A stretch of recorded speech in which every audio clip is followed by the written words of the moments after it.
Buenas tardes. Quiero invitarle a que vaya abriendo su Biblia en el Salmo 19, versículo 12. Salmo 19, versículo 12.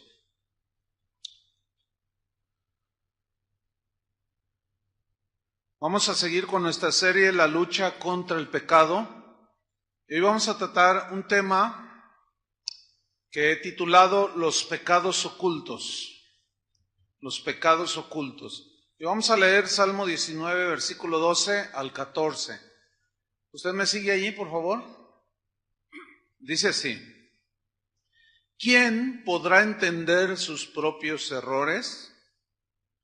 Líbrame de los que me son ocultos.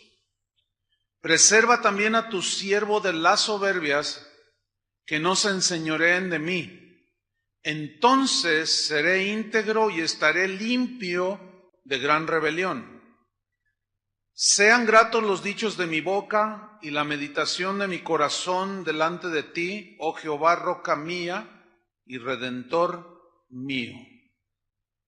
David tuvo momentos muy difíciles en su vida, los cuales después de una reconciliación con Dios, tuvo momentos de reflexión muy profundos respecto al pecado. En este salmo, David, en ese momento de reflexión, dijo: ¿quién podrá entender sus propios errores? Porque la naturaleza humana, en la cual todos vivimos todavía, su tendencia natural, normal, es que le cuesta trabajo a la naturaleza humana, a cada uno de nosotros, reconocer nuestros propios errores, nuestros pecados. Pero David dice: líbrame de los que me son ocultos. Esta palabra, este verbo librar, líbrame, en el hebreo también significa limpiar. O sea, límpiame, Señor, aún de mis pecados que son ocultos. Entonces, vemos aquí tres aspectos en referencia con el pecado en la vida de David y en la de cada uno de nosotros. David, número uno, no solo pidió ser perdonado y limpiado por los pecados de los cuales él estaba consciente, sino también de aquellos pecados que estaban anidados en su corazón, que ni cuenta se daba que ahí estaban. Pero de los que nos vamos a ocupar hoy es de aquellos que solo David conocía y Dios, pero que los tenía ocultos. ¿Entiende? En el versículo 13, él ora y dice: preserva también a tu siervo de las soberbias, que no se enseñoreen de mí. O sea, la soberbia, el orgullo, pues es un pecado. Dice: que no me domine, que no se enseñoree de mí. Entonces, dice, seré íntegro. O sea, todo mi espíritu, alma y cuerpo va a estar dedicado para ti, te va a honrar, Señor. Y estaré limpio de gran rebelión. Versículo 14, él en su reflexión se va más allá que lo externo, nótenlo. Sean gratos los dichos de mi boca. O sea, todo, como ahorita, todo lo que tú oyes, ves de los demás, tus acciones exteriores, dice: sean gratos los dichos de mi boca, pero David se va más allá, y la meditación de mi corazón. De mi corazón. El corazón en la Biblia se refiere a esa parte más íntima y profunda del ser humano. En ocasiones, cuando leemos corazón, espíritu, en muchas veces es intercalado, son sinónimos en muchos textos en la Biblia, espíritu y corazón, o sea, lo más profundo del ser humano. Entonces David oraba: que sea todo mi externo, sea agradable delante de ti, pero no solo lo externo, sino también lo interno, que es lo más importante, ¿sí? La meditación de mi corazón, y luego dice: delante de ti. Los pecados ocultos son aquellos que están ahí anidados en el último rinconcito de nuestro corazón, ¿sí? Y que de una manera deliberada pretendemos esconder. Todos en nuestra casa tenemos el lugar de los cachivaches, ¿no es cierto? Todos tenemos un cuartito, un rincón, un lugar allá atrás en el patio. Yo también lo tengo, Sí, tengo una casita de esas de plástico chiquita, pero allí, pues hay muchas cosas allí, inservibles, ¿no? O uno va amontonando y está todo desordenado, cuando le abro a veces salen arañas, alacranes, una que otra rata, y ahí está el rincón, ¿verdad? Metafóricamente hablando, los seres humanos, en el último rinconcito de nuestro corazón tenemos esos lugares donde anidan las alimañas, los alacranes, las arañas venenosas, las ratas. Uy. Podemos esconder pecados a nuestra esposa, a nuestros hijos, a los familiares, al vecino, a los maestros, a todo mundo. Pero a Dios jamás. ¿Cuántos dicen así es? A Dios jamás. ¿Sí? Hay pecados tan ocultos que ni siquiera nos hemos dado cuenta que los tenemos ahí guardaditos. ¿Sí? Porque ese lugar de desechos o desordenado, muy pocas veces lo visitamos. Cuando alguien llega a casa, un invitado, tú no le enseñas ese cuarto, ¿verdad que no? Dice, ay, qué bonita está su casa, ven para enseñártela. Y mira, esta es la recámara, pero nunca lo llevas allá donde están las arañas y los alacranes. Así nos pasa a los seres humanos. A veces mostramos por fuera, pues, ¿verdad? Este es el cuarto, pero nunca les enseñamos lo que hay en lo profundo del corazón. Pero Dios es el único que sabe que en ese rincón del corazón hay cosas que tenemos allí. Y ahí viven a veces todos esos animales ponzoñosos. La única manera en que nosotros podemos darnos cuenta de que tenemos guardados o escondidos pecados es a través de la exposición de la palabra de Dios, en nuestra meditación de la palabra de Dios, porque la palabra de Dios misma dice, por ejemplo, en Hebreos 4, versículo 12, dice que la palabra de Dios es viva y eficaz, y es más cortante que toda espada de dos filos.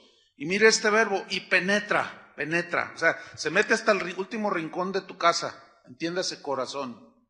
Y penetra hasta partir el alma y el espíritu. Aquí el espíritu es la parte más profunda, por definirlo de alguna manera, del ser humano, ¿sí? Hasta allá entra la palabra del Señor, pero todavía va más allá, las coyunturas, así donde se mueven las rodillas, esas coyunturas, y los tuétanos, lo que está dentro de los huesos. Y discierne los pensamientos, o sea, el alma, y las intenciones del corazón, o sea, del espíritu. Discierne aquí significa juzga. O sea, la misma palabra, en el momento que es expuesta y nosotros no estamos de acuerdo a la palabra, la misma palabra nos está discerniendo, nos está juzgando. Tu actitud es de orgullo, tu actitud es de envidia, tienes rencor en tu corazón. Por eso yo lo he descubierto a través de los años de servir al Señor, que contradictoriamente a muchos cristianos que hoy domingo llenan las iglesias, no les gusta escuchar la palabra de Dios. ¿Por qué? Porque se sienten evidenciados por la misma palabra. Entonces, al escuchar la palabra de Dios, que saca a la luz todas las cosas que están ahí escondidas, entonces como se siente evidenciada la gente, luego al predicador o al que habla el evangelio lo tachan de legalista, de religioso, de exagerado, ¿sí? Pero nada que ver con eso. El asunto es que no se quieren enfrentar a su realidad. Versículo número 13 dice, y no hay cosa creada que no sea manifestada en su presencia. Antes bien, dice, todas las cosas están desnudas, descubiertas, no hay nada que pueda cubrir. Todas las cosas están desnudas y abiertas a los ojos de aquel a quien tenemos que dar cuenta. Entonces notemos pues que la palabra de Dios es la única que puede decir la verdadera condición, revelarnos y mostrarnos la verdadera condición de nuestro corazón. Por más que queramos esconder cosas en nuestro corazón, no vamos a poder. Y vamos a ver a través de la enseñanza cómo esos pecados ocultos nos pueden llevar hacia la destrucción, ¿sí? Nos pueden llevar hacia la tragedia, en fin. En Lucas capítulo 8, versículo 15, en este capítulo 8, Jesús habla de la parábola del sembrador. Y dice que el sembrador salió a sembrar, y en el versículo 15 habla de la semilla que cayó en buena tierra. Vean Lucas 8:15. Mas el que cayó en buena tierra, habla del corazón, la tierra que es el corazón. Estos son los que con corazón bueno, subrayen corazón bueno y recto, corazón bueno y recto, retienen la palabra oída, o sea, se anida en el corazón. Y crece y da fruto, dice, con perseverancia. Y fíjense la relación que tienen que ver los versículos 16 y 17 con el fruto, que es inevitable, sea bueno o sea malo, el fruto se va a evidenciar tarde o temprano. Nótenlo, versículo 16. Nadie, dice Jesús, que enciende una luz, la cubre con una vasija. Nadie. Ni la pone debajo de la cama, sino que la pone en un candelero para que los que entran vean la luz. Eso es obvio, ¿no? Versículo 17, porque nada hay oculto. Nada hay oculto que no haya de ser manifestado, ni escondido que no haya de ser conocido y de salir a la luz. Entonces, cuando Jesús está hablando de frutos del corazón bueno, está hablando que serán evidentes las conductas, las reacciones, etcétera, etcétera, como también las malas. Ahora, lo peor aquí que nos puede pasar es que los pecados ocultos que pretendemos de una manera deliberada, pues hacernos de la vista gorda, pero ahí están, entiéndase, puede ser envidia, puede ser amargura, puede ser orgullo, puede ser avaricia, un sinfín de pecados que hay, ¿sí? Estos pecados nos pueden engañar haciéndonos pensar, o sea, muchas veces nuestra mente también nos engaña en hacernos pensar de que nadie se enterará, nadie se va a dar cuenta, nadie sabrá lo que yo hago. Nos engaña de tal manera que nos convence y tontamente, ingenuamente, insensatamente, ignoramos que Dios todo lo ve, que Dios todo lo sabe, que Dios conoce cada movimiento que hacemos y conoce todo lo que hacemos en secreto, entre comillas, cuando nadie nos ve, cuando creemos que nadie nos está viendo y que Él conoce todos los secretos de nuestro corazón. Dice la Biblia que Jesús no se fiaba de los hombres porque Él conocía sus pensamientos. Él conocía porque Él sabe todos los pensamientos secretos, acciones, y Él sabe lo que hay en nuestro corazón. Él es el único que puede saber lo que verdaderamente hay en nuestro corazón. Entonces los pecados ocultos propician que nuestra vida delante de los demás, al pretender nosotros ocultarlos, comenzamos una serie de acciones, y entre estas es que empezamos a tener una preocupación solamente por la apariencia externa, que era lo que les pasaba a los fariseos. Jesús los tachó de hipócritas, Jesús los tachó de sepulcros blanqueados que por fuera están hermosos, pero por dentro están llenos de huesos de muerto, dijo. Entonces, cuando nosotros deliberadamente ocultamos algo, y ahí sabemos que está, pero lo ocultamos, no lo confesamos, bueno, eso nos va a provocar que empecemos a tener apariencia solamente externa. Miren, los del mundo, ellos no se cuidan tanto. Y una vez que los descuidan, dicen, total, ¿verdad? Entonces, ¿cuánta gente tú le hablas? Mira, es pecado, eso sí es pecado, ¿y qué? y que tenga yo 3 mujeres, y que yo que roba, yo soy como Robin Hood, yo soy como Chucho el Roto, yo robo para darles a otros, y qué, o sea, no lo esconden, ya vea, a plena luz del día ves de todo. Lo peor es los que decimos que somos cristianos. Eso sí es muy penoso y vergonzoso. Los que decimos que somos cristianos, teniendo conductas como los del mundo, y luego ponemos apariencia. ¿Sí? Aquí veo rostros de San Martín de Porres, con su gatito y su perrito. Algunas mujeres tienen cara de Sor Juana Inés de la Cruz. No, es que es la apariencia, ahorita todos aparentamos algo, ¿sí? El problema con los pecados ocultos es que si los tenemos ahí empezamos nada más con la apariencia. Y es cuando empezamos a tener una conducta hipócrita, y es cuando empezamos a ser tropezadero de los demás. El otro día platicaba con alguien. Y le decía, oye, ¿y qué pasó con X familiar tuyo? Y dijo, no, pastor, dice, pues no se ha convertido y yo creo que ni se va a convertir. Y yo le dije, ¿pero por qué? Dice, pues por el mal testimonio que mi familia ha dado. No quiere nada con el Señor. Dice, cuando yo le quiero hablar del Señor, no, olvídate del cristianismo. Todos son un montón de hipócritas. Porque ellos asumen que esos que le dieron mal testimonio, que todos somos iguales. Entonces nosotros estaríamos en una condición mucho más lamentable que los del mundo. Porque ellos no se cuidan de nada, ellos lo hacen desvergonzadamente. Y nosotros decimos, gloria a Dios, pero los guardamos los mismos pecados y luego los queremos ocultar. Y lo que es peor, tratamos de engañar a Dios. Pero la Biblia es clara, dice que Dios no puede ser burlado. O sea, a Dios no le podemos ver la cara. A Dios no le podemos tomar el pelo. A Dios no lo podemos engañar. Pero esta es una verdad tan contundente que deberíamos de tener temor.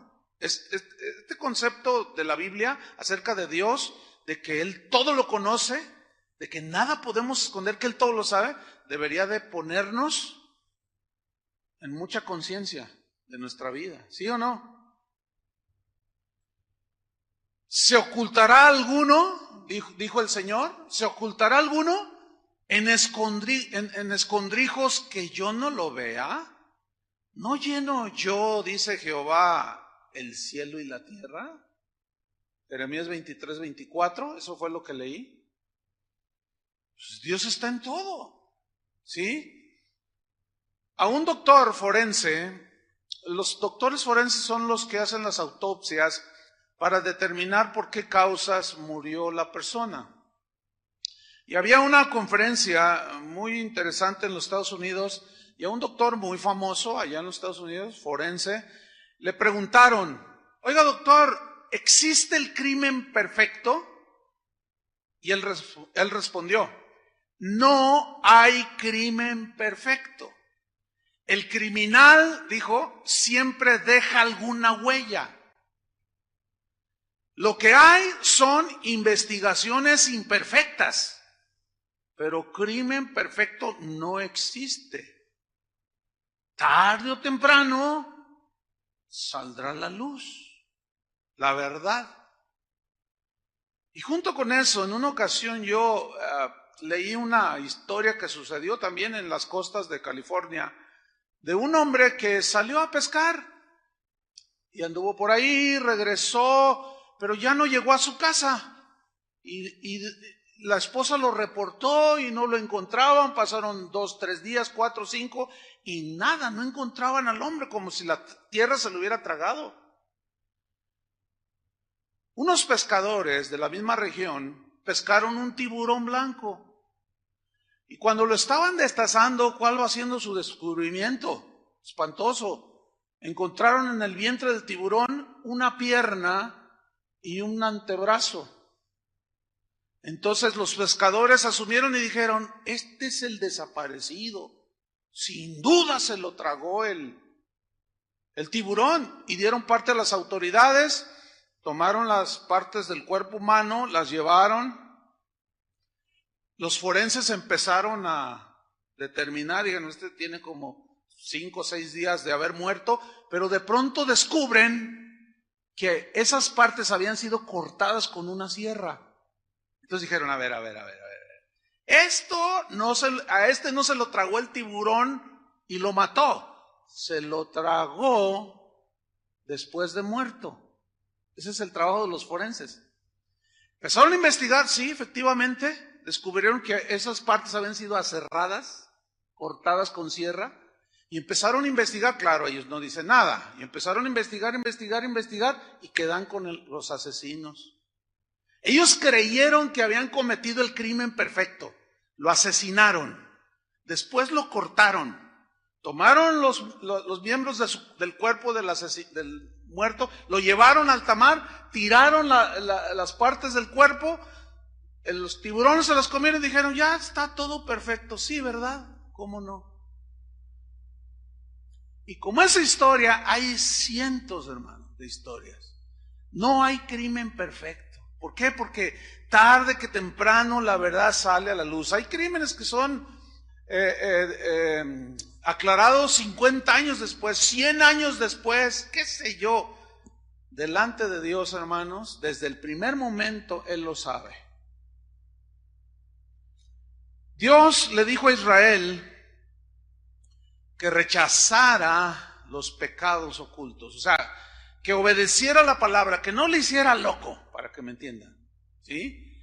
Y le sentenció lo siguiente, Números 32-23, Números 32-23, búsquelo.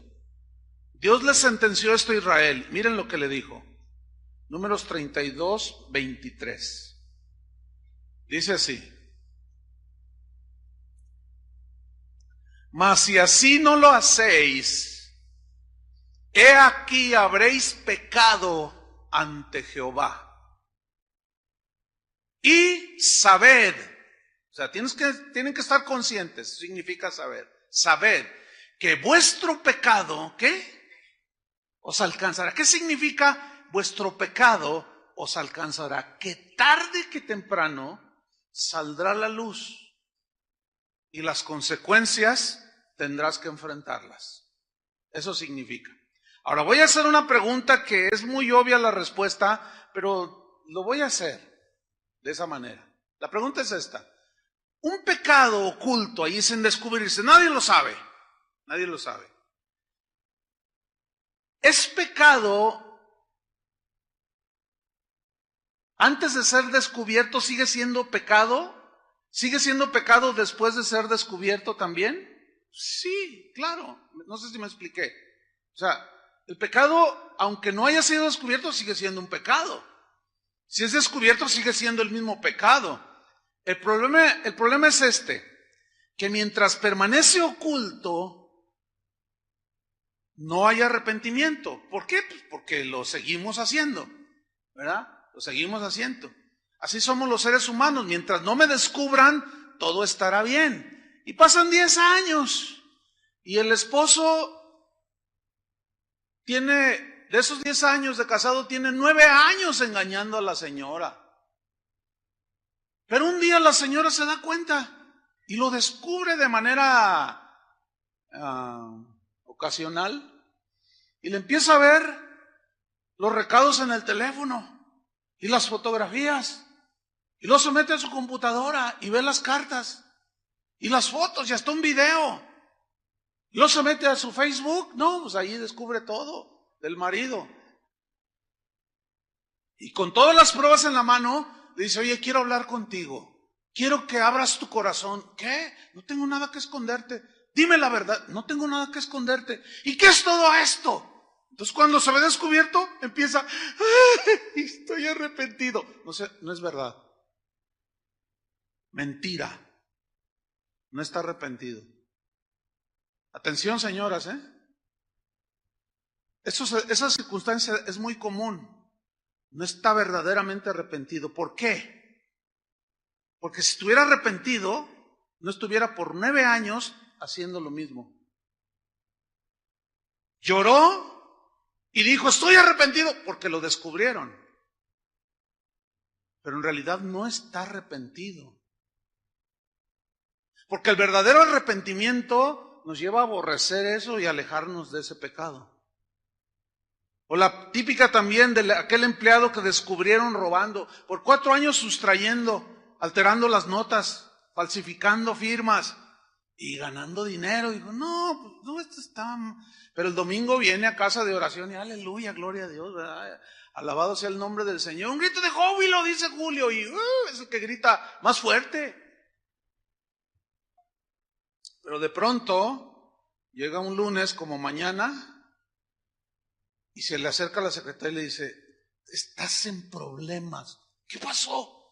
Te descubrió el jefe. ¿Qué? Yo tengo las manos limpias. No es verdad. ¿Sabes qué? Agárrate porque te va a ir mal. Te habla el jefe. Entonces llega, jefe, dice, siéntate ahí. Y lo ves con ojos de que te quiere tragar. Digo, ¿qué pasó? ¿Hay algo mal? ¿Cómo todavía me preguntas? Tienes 4 años robando. Mira, acabamos de descubrir esto y esto y esto. Y tú empiezas a llorar. Ay, estoy arrepentido. No seas hipócrita. No es verdad. No estás arrepentido. Eso es muy común en los seres humanos y también en los cristianos. Es muy común. Entonces, quiero que notemos lo siguiente. David hacía la reflexión en otro salmo y decía, examíname, oh Dios, y prueba mi corazón. Y ve si hay en mí camino de perversidad. O sea, escudriñame, significa, examíname, escudriñame. Llega a lo profundo. Claro, le estaba dando esa libertad, porque David había experimentado pues lo negro del pecado y ahora él no quería saber nada con eso. Y por eso le dice, escudriñame y mira mi corazón, prueba, ve si hay en mí, hay algo, revélamelo, porque a veces ni cuenta me doy, Señor. Esa examinación que él hacía delante de Dios debe ser una práctica constante de cada cristiano. Constante, continua. Es más, casi a diario. ¿Por qué? Porque escúcheme, todos los días del año, se nos van a presentar las oportunidades para pecar. Todos los días, incluyendo el día de hoy, se va a presentar la oportunidad para sentir envidia, para sentir celos, para sentir amargura, para tener rencor. Todos los días se nos presenta la tentación, porque el pecado nos asedia, dice la epístola a los Hebreos. Y debemos despojarnos de todo peso, dice. Y del pecado que está asediándonos, nos asedia hasta en la iglesia, oiga. Aquí entre nosotros. El asunto es este. Cuando nosotros hacemos ese examen sincero y le decimos, Señor, muestra lo que hay en mi corazón. Y Él nos puede mostrar, porque es el único que sabe lo que hay ahí. Y nos dice, tu problema es envidia, tu problema es orgullo. Y una vez que Él nos muestra, tenemos que hacer algo. ¿Qué? Número 1, pedir perdón. Número 2, desechar ese pecado, sacarlo del corazón y que la sangre de Cristo nos limpie de toda esa maldad. Amén. ¿Qué sucede si no lo hacemos? Este es el problema con los pecados ocultos. Que al pensar que como nadie me ve, nadie sabe lo que hay acá adentro, pues yo puedo seguir allí ocultando ese pecado. Les voy a mostrar en la Biblia cómo los pecados ocultos que no fueron tratados con sinceridad delante de Dios, tarde que temprano se manifiestan. David. Todos conocen la historia de David. 1 Samuel capítulo 11 y 12. No tienen que buscarlo, es mucho para leer. Conocen la historia todos. ¿Qué sucedió? Había un pecado oculto en el corazón de David que no lo trató. Y dice que en una ocasión él se paseaba y estaba descansando en el balcón del palacio y de pronto miró hacia un lado y vio así en la casa continua que estaba una mujer bañándose, dice. Y dice la Biblia y lo subraya que era una mujer muy hermosa. Ahora, hay cosas que los hombres no podemos evitar. No podemos evitar que una mujer imprudente deje la ventana abierta. ¿Cómo? Yo no puedo impedir cuando salgo a la calle encontrarme con mujeres que van casi desnudas. ¿Cómo evitarlo? O sea, el problema no está en ellas. El problema estaría en uno. ¿Entiende? Yo no puedo evitar que Dios bendiga a otros más que a mí. Ese no debería ser un problema. El problema está en que yo sienta celos, en que yo sienta envidia.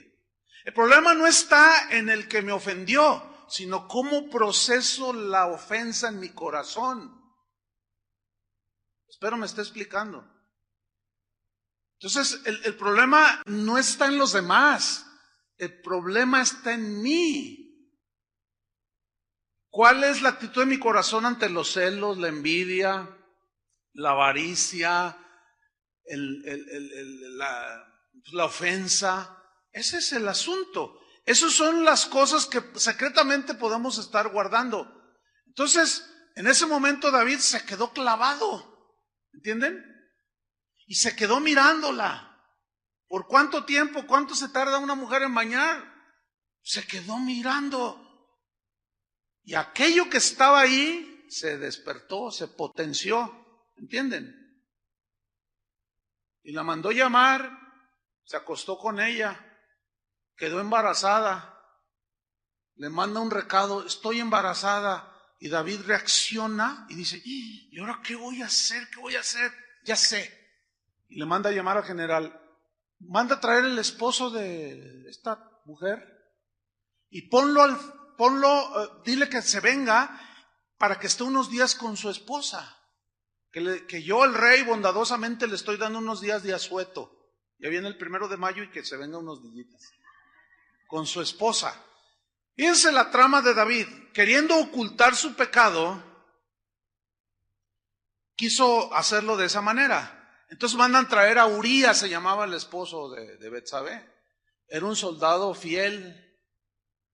Lo manda a traer y le dice, mira, pues estate unos días de descanso allí con tu mujer. Y obviamente David asumía que al estar allí, pues iba a tener relaciones con su esposa y ya iba, ese bebé pues es de él, ¿verdad? Y así yo oculto mi pecado. Fíjense nada más. Escuchen bien, estoy hablando de un hombre de Dios.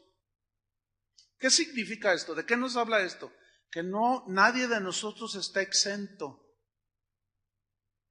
Pero vean cómo el pecado oculto ¿a dónde nos puede llevar? Entonces aquel soldado reaccionó como un soldado fiel y dijo, no, ¿cómo? Yo no soy un cobarde, estamos en tiempo de guerra, ¿cómo haría yo eso? Habrá tiempo para todo, ahorita es tiempo de defender el reino. Y no quiso entrar a su casa. Entonces David desesperado dijo, ¿y ahora qué haré? Que ya nomás le faltó que dijera, ¿cómo le hago, Dios mío? No, es que a veces así nos las gastamos. Señor, ilumíname, ¿qué hago? Entonces, o sea, a veces estamos tan corrompidos ya. Claro, él no dijo nada de eso, pero tuvo otra reacción. Manda a traer al jefe del ejército y le dice, ponme a Urías al frente de la batalla, para que cuando los arqueros lancen sus flechas, ahí quede. Y de esa manera, pues ya, aquí estuvo Urías, nadie se enteró que no entró a su casa. Bueno, está embarazada, pues sí, pero fue de Urías. Y lo pone al frente de la batalla. Yo quiero que pongan atención a esto. Fíjense hasta dónde, a qué grados llegó. Todo por no haber tratado un pecado oculto. Y lo pusieron al frente de la batalla. Efectivamente, las flechas lo traspasaron. David se ha hecho como has querido. Dice, pues hay tiempo de morir. Y bueno, pues ahí le lloramos.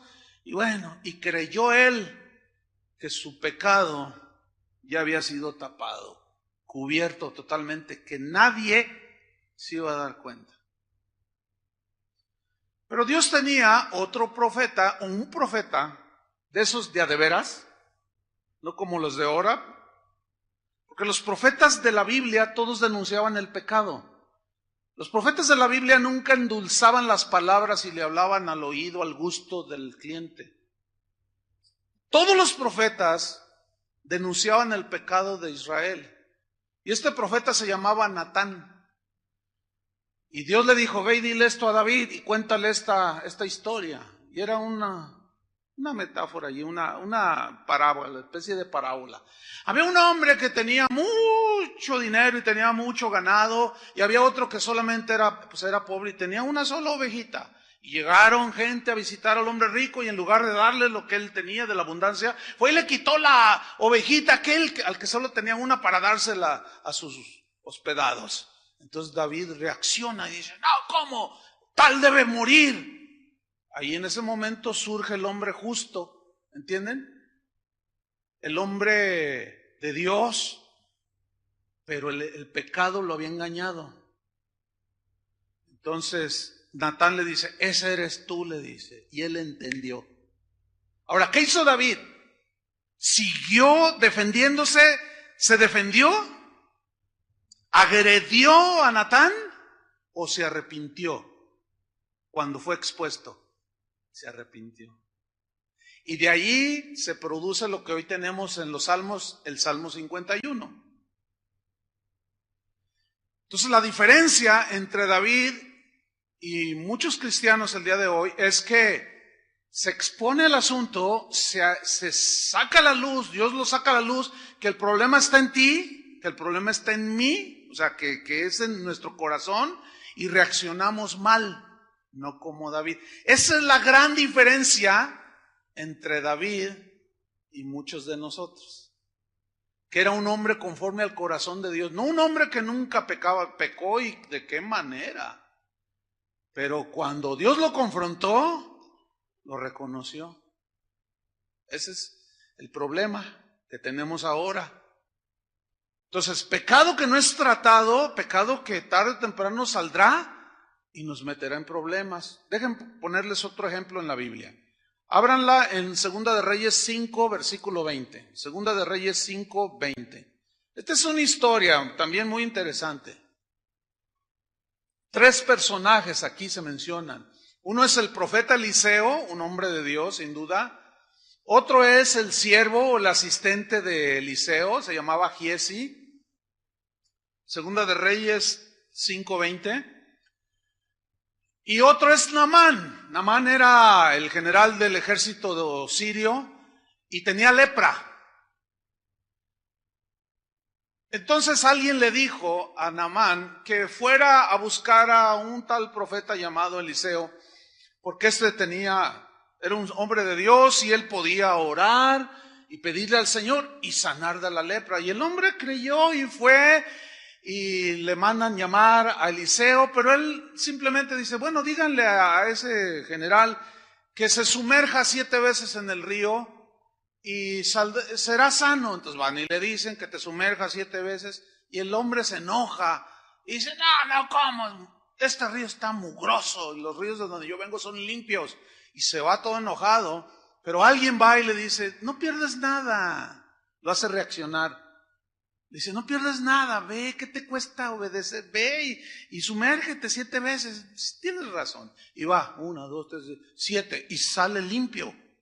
Entonces él, sorprendido y maravillado, dice, pues alabado sea el Señor. Entonces va con Eliseo y le dice, Eliseo, por favor, mira, Dios me sanó. Y empieza a hablar del milagro que había recibido. Entonces le dice a Eliseo, yo te doy lo que me pidas. Era un hombre muy rico y además muy generoso. Dice, traigo plata, traigo oro, traigo vestidos, traigo comestibles, tengo ganado, lo que quieras, pídeme, te doy todo lo que quieras. Oye, me hiciste semejante milagro. Y Eliseo le responde, no, ¿y cómo yo voy? En otras palabras, como dice una versión, no, ¿cómo voy a traficar yo con el don de Dios? Si esto es de gracia, ¿cómo yo voy a pedir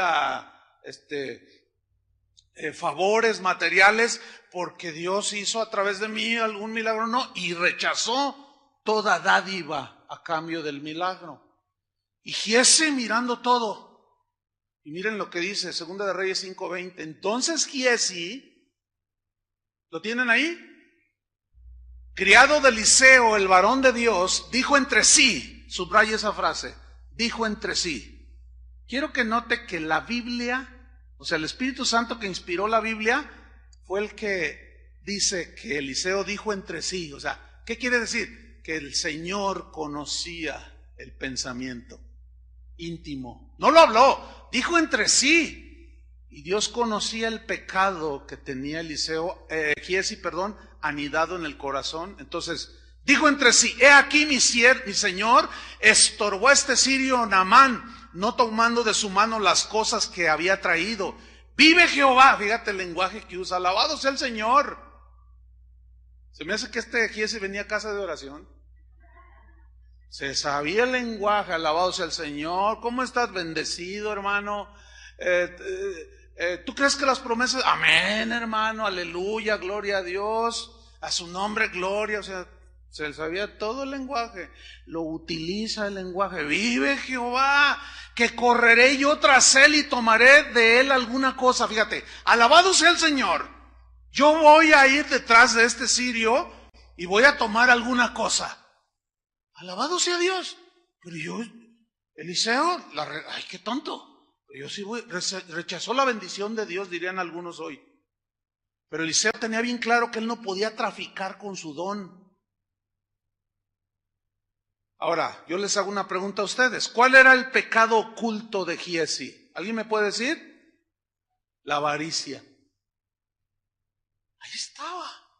Ahora, él vivía con Eliseo, y Eliseo pues era un hombre austero, dedicado completamente a la obra de Dios. Había otros que no lo eran. David vivía en un palacio, Abraham tenía muchas posesiones, etcétera. Pero en este caso, Eliseo, no vivía así en una opulencia, digámoslo así.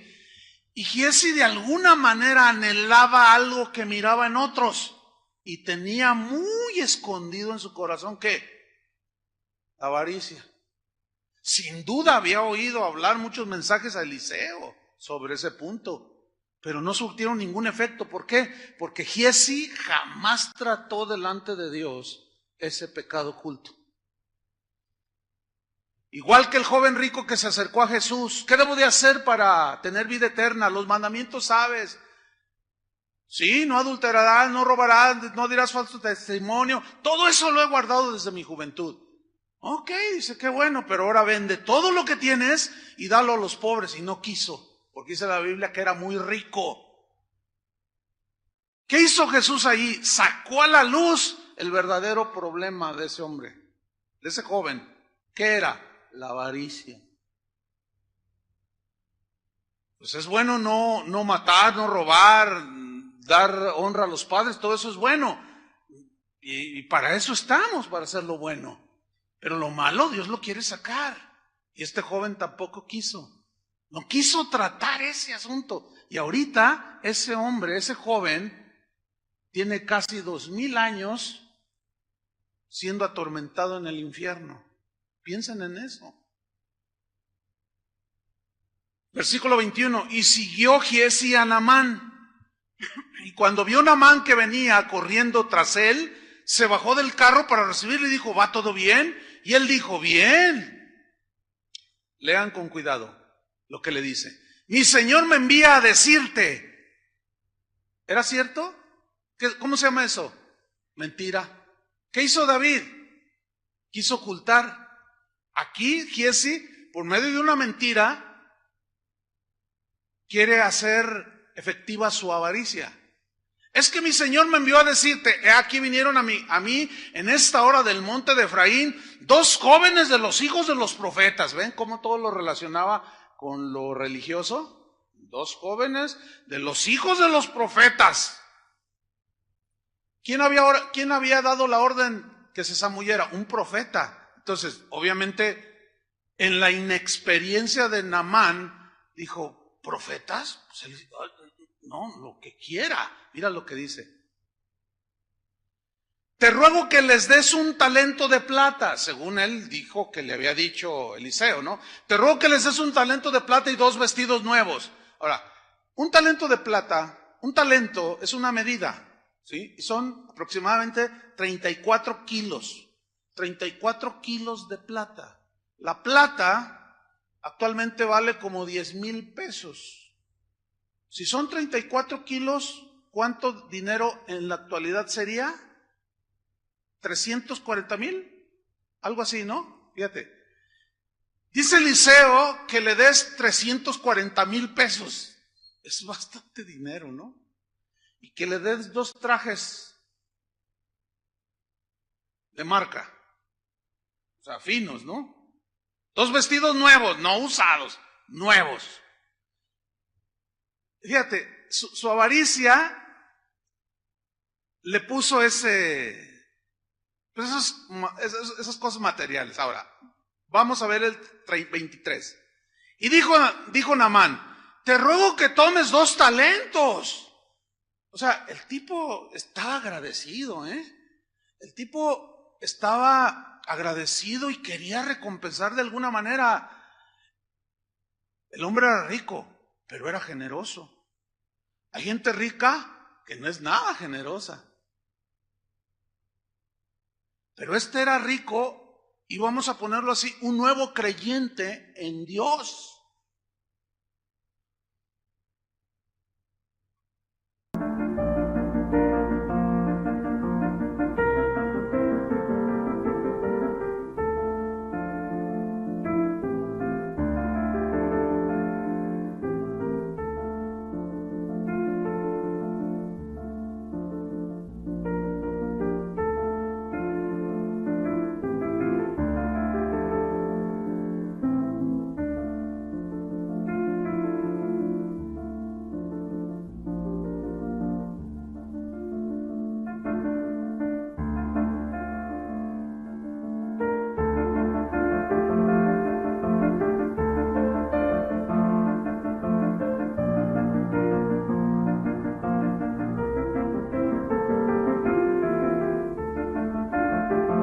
Aquí hay gente generosa, pero también hay gente no tanto.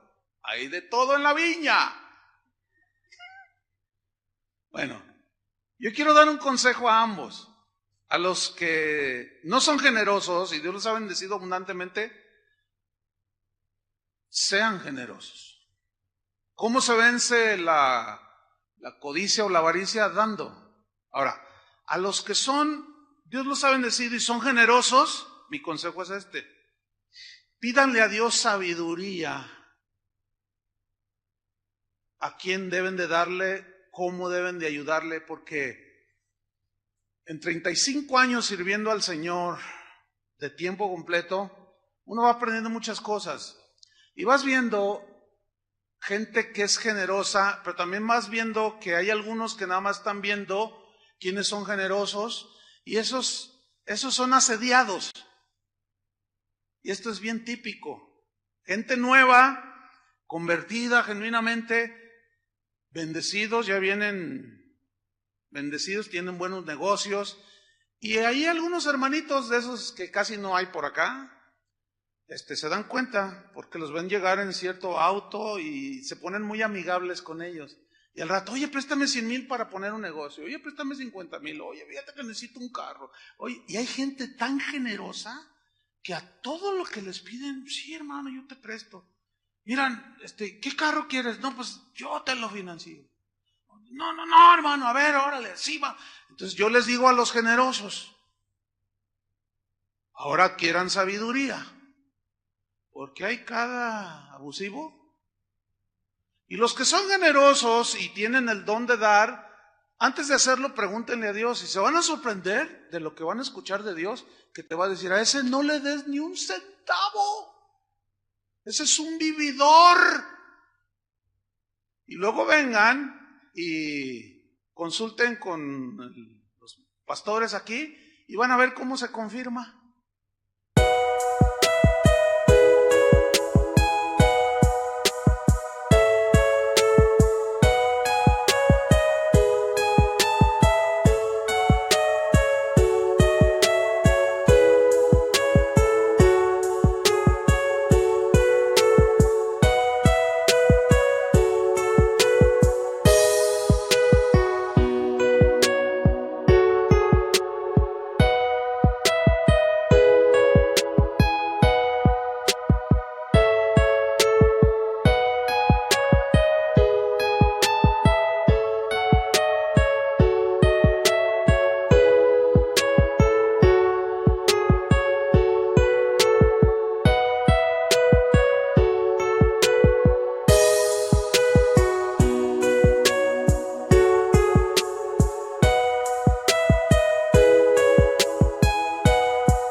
O sea, hay que crecer.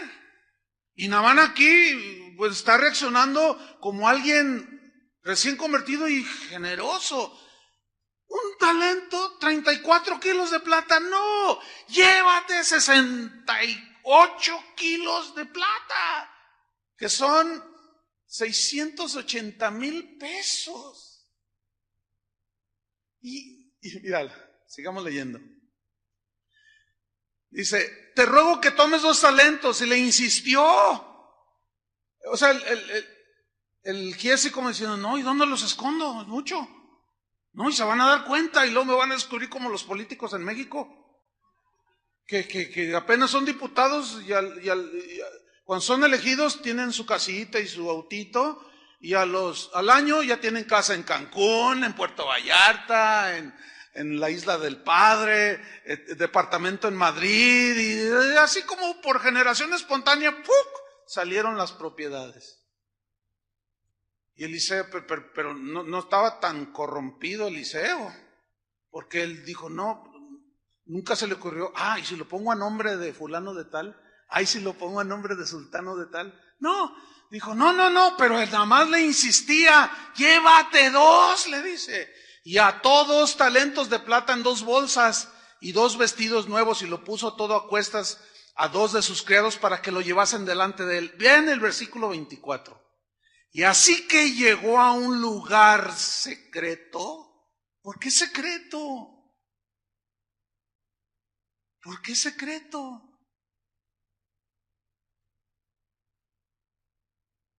Donde nadie, entre comillas, se diera cuenta.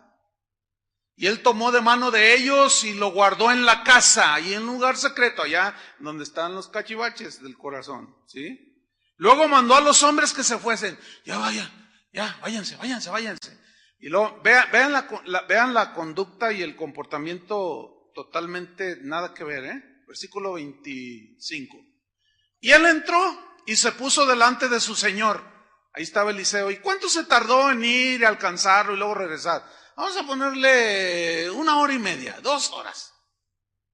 Entonces ya llega, ¿verdad? Y se pone enfrente de él. A tus órdenes, gloria a Dios, aleluya, amén. Se puso delante de su señor y Eliseo le dijo, miren, lean. Eliseo le dijo: ¿de dónde vienes, Giesi? Y él dijo: tu siervo no ha ido a ninguna parte. ¿Ven cómo aquí ya es una conducta totalmente hipócrita? Mentira, más mentira. O sea, su corazón Dios lo estaba descubriendo, pero él insistía en ocultarlo. Por lo tanto, su conducta empezó a ser diferente delante de Eliseo. Nada más que a Giesi se le olvidó que en ese tiempo los profetas, tanto como los sacerdotes y los reyes, tenían el Espíritu Santo. Y el Espíritu Santo es Dios. Y el Espíritu Santo le reveló, le mostró la conducta de Giesi. Y dice, entonces le dijo: ¿no estaba también allí mi corazón cuando el hombre volvió de su carro a recibirte y le pregunta, ¿es tiempo de tomar plata y de tomar vestidos a cambio del don, de la gracia de Dios, de los favores de Dios? Olivares, viñas, ovejas, bueyes, siervos y siervas, que sí. Por tanto, vean, aquí está la consecuencia. Aquí está lo trágico. La lepra de Naamán se te pegará a ti y a tu descendencia para siempre. Y salió de delante de él leproso, blanco como la nieve. ¿Qué sucedió aquí? Su pecado, ¿qué? Lo alcanzó. Pero quiero hacer mención a algo. En el siguiente capítulo, más adelante en la Biblia, se muestra que Dios sanó a Giezi. Lo limpió de la lepra. ¿Por qué creen ustedes? Porque se arrepintió, hermanos. Y sin duda, ser leproso en ese tiempo era lo peor que le podía pasar a una persona. Recibir el rechazo de todos.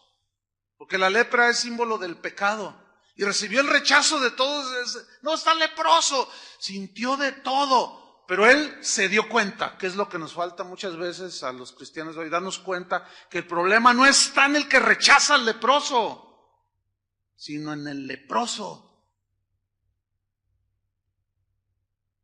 Entonces trató el asunto. Y Eliseo oró, y en la misericordia del Señor sanó a Giezi. Ese es el Dios que tenemos, hermano. No tolera el pecado y quiere limpiarnos de todo lo que está allá adentro. Ahora bien, tal vez tú digas, bueno, hermano, yo no tengo grandes pecadotes, yo tengo pecadillos. ¿Eh? Son pecadillos sin importancia, como todos, como cualquiera. Mamá, mamá, le dice el niño, mamá, ¿qué quieres, hijo? Es que lo que dijiste no es cierto, mamá.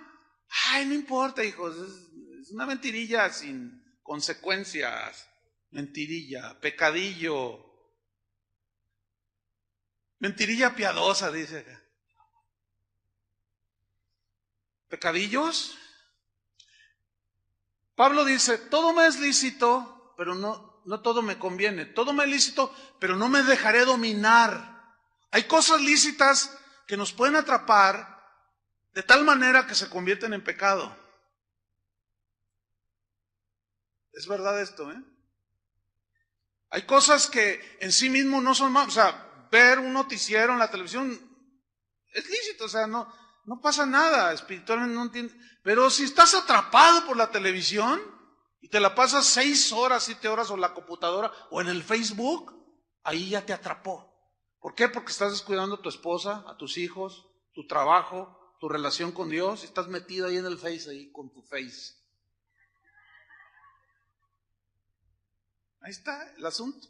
Pecadillo, no. Bueno, abran su Biblia en Cantares 2:15. Vamos rápido.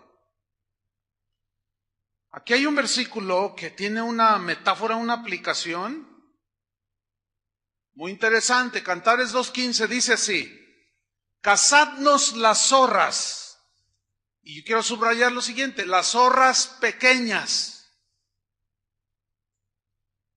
que echan a perder las viñas, porque nuestras viñas están en cierne. Ok, ¿qué quiere decir este versículo? Mira, la palabra zorras en el hebreo es una palabra que también se traduce por chacales. El chacal pues, es una especie de lobillo, de zorrillo también, chiquillo, son chiquillos, no son, porque hay diferentes según la raza, ¿verdad? Hay lobos bastante grandes. Bueno, aquí habla de ese tipo de animalitos, esas zorritas, esos chacalitos, no crecían mucho, son como los perritos, es tacita de té que le llaman chiquitos.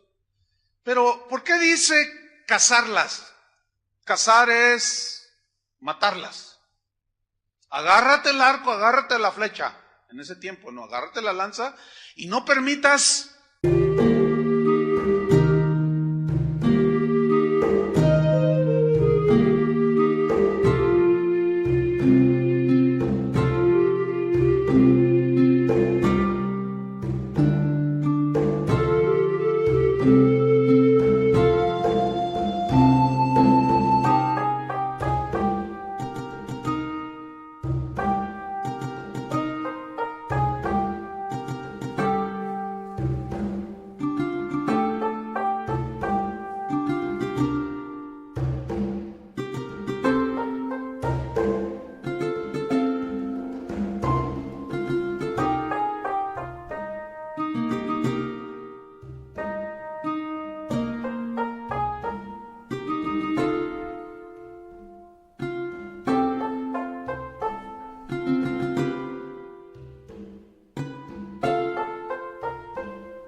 que esas zorras pequeñas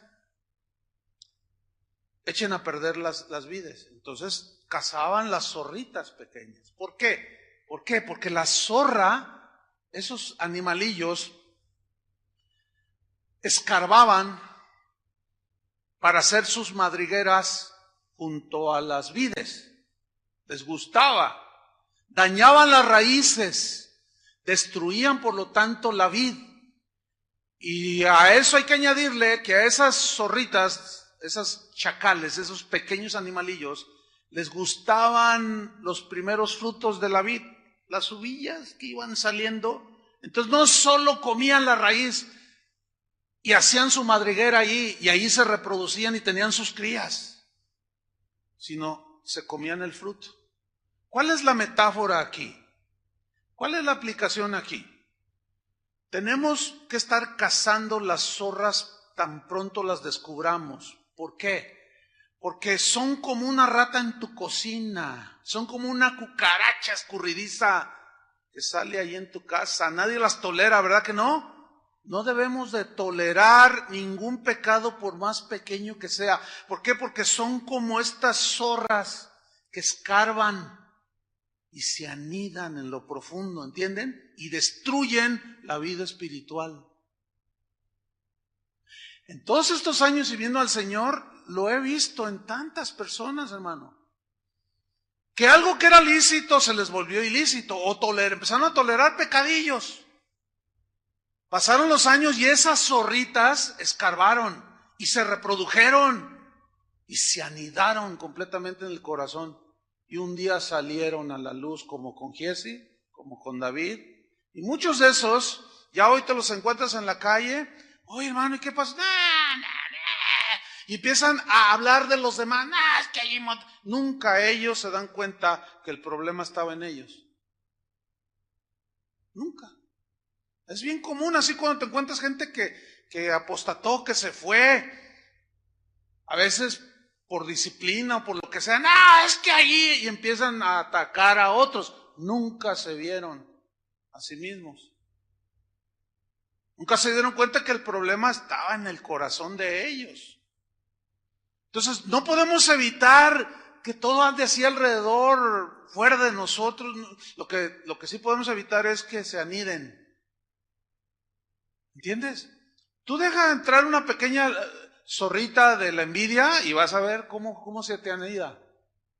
Y toda la vida yo he visto cristianos que tienen 15, 20 años y tú dices, bueno, pues ¿qué le pasa a este? Ni cristiano parece. He visto cristianos que tienen hasta 20 años y toda la vida y siempre se están quejando. Y tú dices, ay, esta señora ni parece cristiana. Y luego ni se miden. Están enfrente de los nuevos. Y tú dices, no, es que es increíble. ¿Por qué? Porque nunca trataron eso. Puede ser cualquier pecado. Ese es el asunto con los pecadillos, como dicen algunos. Ahora, ¿cuántas pequeñas zorras tal vez ya vivan ahí dentro de nuestro corazón? Sin duda, ahí están ocultos, ¿sí? ¿Cuántos de ustedes, me voy a atrever a aseverar algo, no existe una sola persona de las que estamos en este auditorio, y aún de los que nos escuchan, que nunca se le haya metido una piedrita al zapato? ¿Verdad que a todo? ¿Hay alguien aquí que nunca se le ha metido una piedrita al zapato? A ver, levanta la mano. Mira. ¿A usted nunca se le ha metido una piedra al zapato? Híjole, pues nunca se los quitará. ¿Quién sabe cómo le hará? Entonces, van a saber de lo que estoy hablando. Una piedrita así, de este tamañito, pongan atención, así chiquita, que esté en este momento en mi zapato, no puedo, no me deja moverme, no puedo caminar y disimulo, ¿sí? Pero ahí está, pero ¿saben? No me puedo quitar el zapato aquí, porque no sería propio. Cierren todos sus ojos y alaben al Señor y yo me entiendo. O sea, sería totalmente impropio, ¿no? Falto de educación, de sentido común. Tendría que aguantarme con la piedrita allí. Ahora, ¿quién aguanta una piedrita así, chiquitita? Nadie, hermanos. Pero lo que yo sí me he dado cuenta, a mí me gusta mucho andar en el campo y me gusta, en fin. Pero siempre que voy al campo o que camino en el campo, siempre se me mete piedritas al zapato. Entonces, pues como allá, no, tú te sientas espérenme, te quitas el zapato, la bota y hasta le haces y le ves. ¿Por qué? Porque no puedes caminar. Escúchenme bien, esos pecadillos son como esas piedritas, no te dejan caminar con Dios. Hay gente que miente con una facilidad, no, eso ya es una piedrota. Pero es mentira tras mentira tras mentira tras mentira. Tú dices, no, bueno, ya es ya parece ya las piedrotas de Tapalpa, en el zapato. Una pequeña piedrita no nos deja caminar. Pequeñas zorritas no nos dejan caminar. ¿Sí? Los pecadillos son como una mancha de tomate en el vestido blanco de una novia. Pues la mancha así chiquitita, pero tú ves a la novia, ay, qué bonito, y de pronto se le nota, pero ay, ¿qué tienes ahí? Le echó a perder el vestido. Y tú quieres comprar una tela de seda, 5 metros. Te quieres hacer un par de vestidos, qué sé yo. Y el que te está vendiendo la tela dice, mire nada más esta tela. Es de primera, mire. Ay, mire nada más qué tersa está. Está pero hermosísima. Y de repente, tú estás mirándola y ves un hoyito de este tamaño, así chiquito. ¿Compras la tela? No. Ese hoyito echó a perder toda la tela. Y tú dices, oiga, pero tiene este hoyito. Ah, no es nada, te dice el vendedor. No, claro. ¿Qué tal si yo me hago el vestido y el hoyito queda aquí al frente? O queda por acá, o queda acá atrás, o queda aquí abajo. No compras la tela, ¿verdad? Las pequeñas zorras echan a perder la vida espiritual, el matrimonio, la relación entre...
Los hijos, pequeñas cosas, ahí están.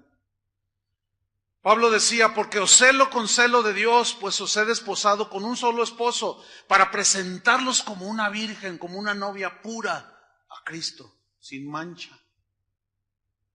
Una mosca muerta, dice el proverbio, se arruina todo el perfume. Una mosca muerta. Una hierba mala puede llenar todo un sembradío de cizaña nociva, ¿sí o no? Pero el agricultor se está sacándola y va y la saca, y la saca. Yo mismo en el jardín, allí cuando veo plantas que no tienen que estar allí, yo meto y lo saco. Porque al rato te inundan y ahogan el pasto aún o las otras plantas. No las dejo crecer. La Biblia dice, un poco de levadura leuda toda la masa. Ahora muchos dicen, no pasa nada, pues es algo que yo cuando quiera lo dejo, como si el pecado fuera débil. No, el pecado tiene una fuerza, hermanos, impresionante. A ver, ¿quién puede resistir un río caudaloso? Nadie. Pero mientras ese río es un arroyuelo y está así, no sé, 10 centímetros y el agua bonita, tú te metes al río, ¿no? Y hasta pateas el agua así, juegas y y todo así, todo bien tranquilo. Y tienes control, todavía está la rodilla, pues te metes y caminas en contra de la corriente y tienes la suficiente fuerza y avanzas.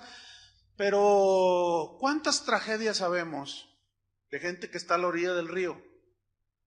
Y allá en la montaña se vino una tempestad y viene una tromba descendiendo.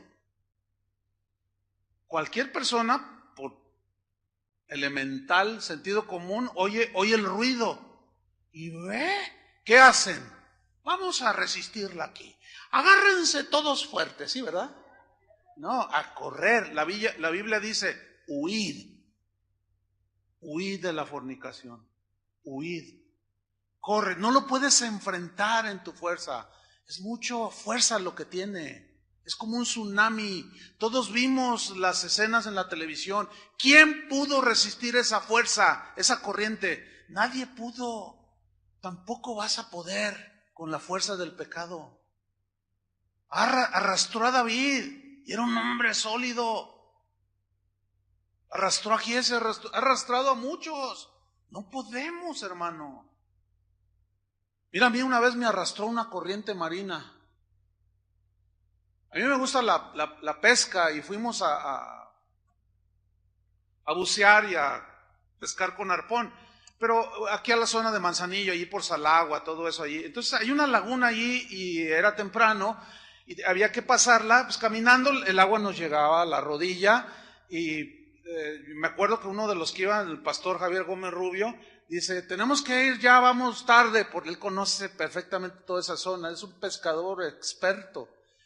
Y dice, tenemos que avanzar rápido porque aquí de pronto, poquito después de las 6 de la mañana, se levanta la marea crece y se mete hacia la laguna, una lagunilla que hay ahí.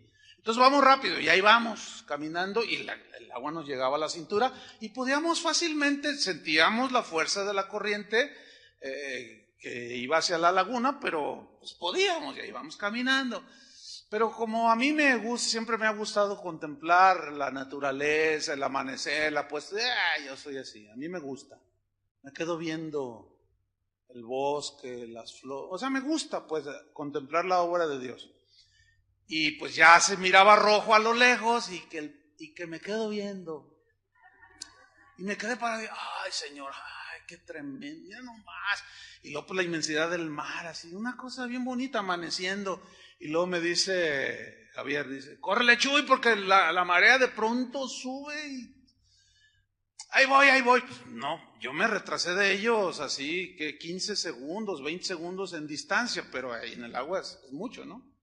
Entonces, cuando ya quise reaccionar, pues empecé a caminar otra vez y de pronto, hermano, de pronto así, el agua que la tenía aquí empezó así, mira. Yo dije, ¡ay Dios!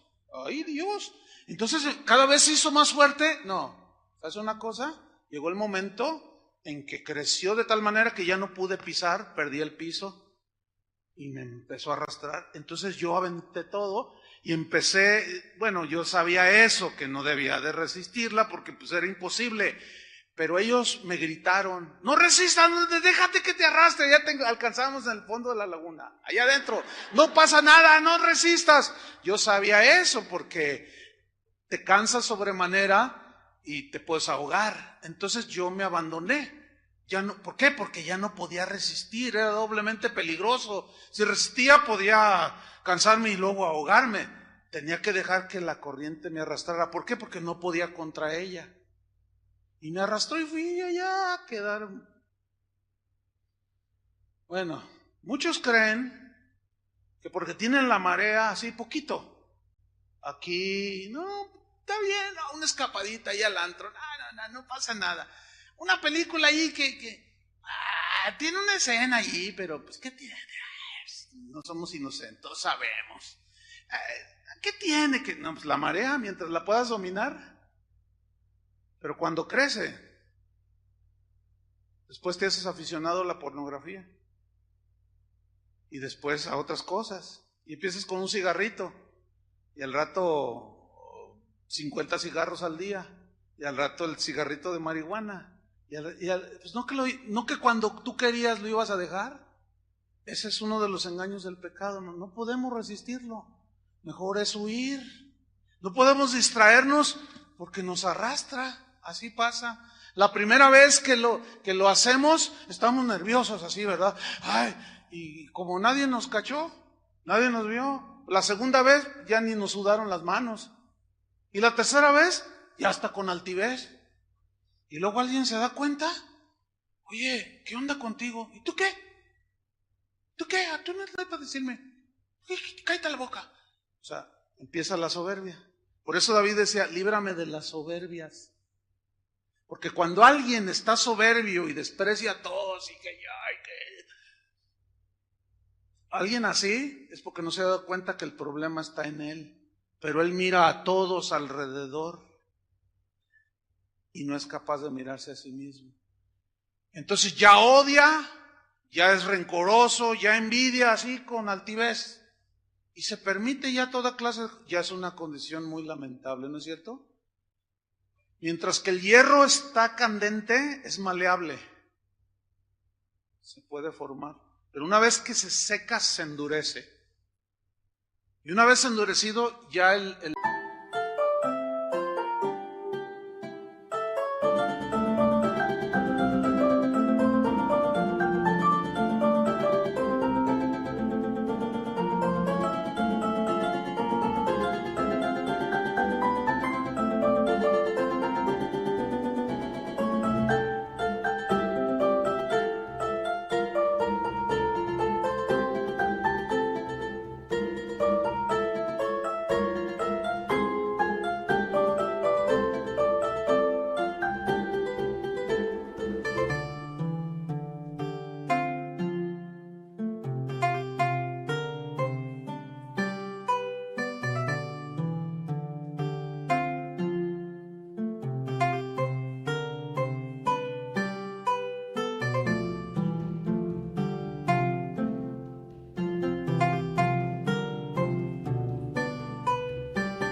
herrero ya no puede trabajar con él. El pecado endurece el corazón, hermanos. Ni más ni menos. Déjame terminar con esto. Para los que dicen que pueden controlarlo y todo, el 5 de febrero de 2013, o sea, hace un par de meses, salió una noticia, yo lo vi en el noticiero de López Dóriga, y me quedé bien impactado. Dice, mire a continuación algo que, bueno, si quiere verlo está bien, y si no, pues sugerimos discreción. Sonora, México. Un circo, un domador con un tigre. ¿Cuántos lo vieron? ¿Se acuerdan de eso? Porque es reciente. Y el tigre le daba sus chicotazos y obedecía.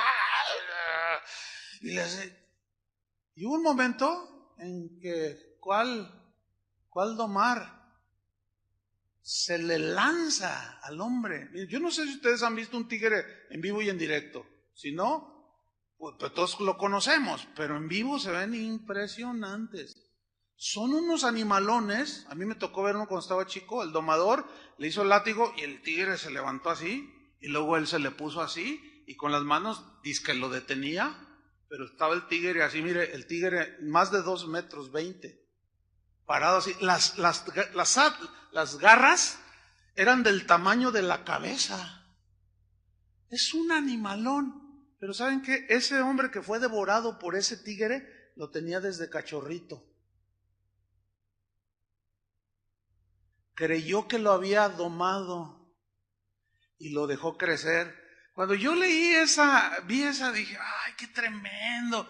Entonces y agarré mi computadora y me puse a buscar domadores devorados por el león. No, hermano, mire, haga lo que yo hice y va a ver cuántos videos salen ahí en tuyo.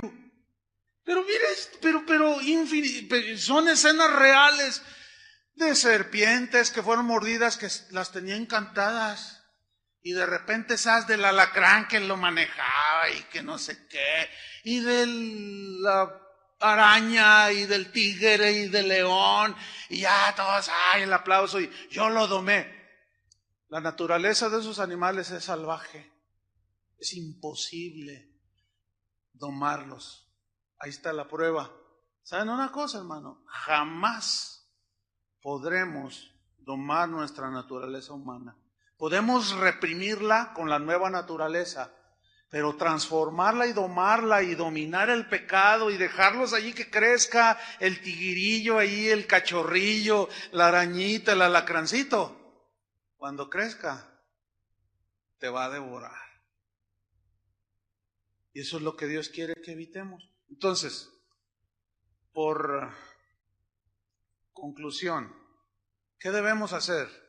Cada uno examinarse delante de Dios, que sin duda, ¿quién sin duda nos va a decir, tu asunto en tu corazón es orgullo, tu asunto en tu corazón es envidia, es codicia, es lujuria, son celos, ¿sí? Y como es algo muy personal entre tú y Dios, porque Él es el único que sabe lo que hay en el corazón, entonces, ¿qué vamos a hacer? ¿Qué debemos hacer? Cazar las zorras. ¿Entiende? Tratar ese asunto. Pero ¿saben cuál va a ser la manera en que Dios trata? Por ejemplo, si es orgullo, ¿saben cómo es que Dios las circunstancias que Dios va a usar para tratar con nuestro orgullo?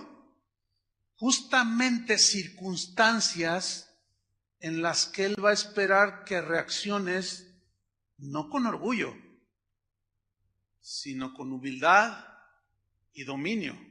Para el que su bronca en el corazón es avaricia, justamente Dios va a permitir momentos en los que va a estar ahí el dinero o la oportunidad de ganancia deshonesta, y ahí es donde te va a probar, y ahí es donde tú, cuando dices no, es cuando la gracia de Dios te sostiene y te hace vencedor. Y así es como vamos sacando, ¿entienden? Esas pequeñas zorras. Es que agarren su escudo y flecha y a matar zorras y a sacar esas cosas. Amén. Esa era la gran diferencia de David y nosotros. Oremos, hermanos. Señor, te damos gracias. Tu palabra es la única que puede hacernos ver nuestra condición del corazón y hacernos entender que en nosotros es en donde está el problema. Pero nuestra tendencia es en mirar a los otros, al que me ofendió, al que tú le diste más, etcétera, etcétera. Cuando lo único que está sucediendo es que Dios está permitiendo para sacar lo que hay en nuestro corazón. Padre, como estos son asuntos muy personales, cada uno de nosotros, a cada uno de nosotros, muéstranos, Señor, ese rincón del corazón, donde tal vez viven alimañas, pequeñas zorras que han escarbado, han anidado, se han multiplicado. Ahí están arraigadas.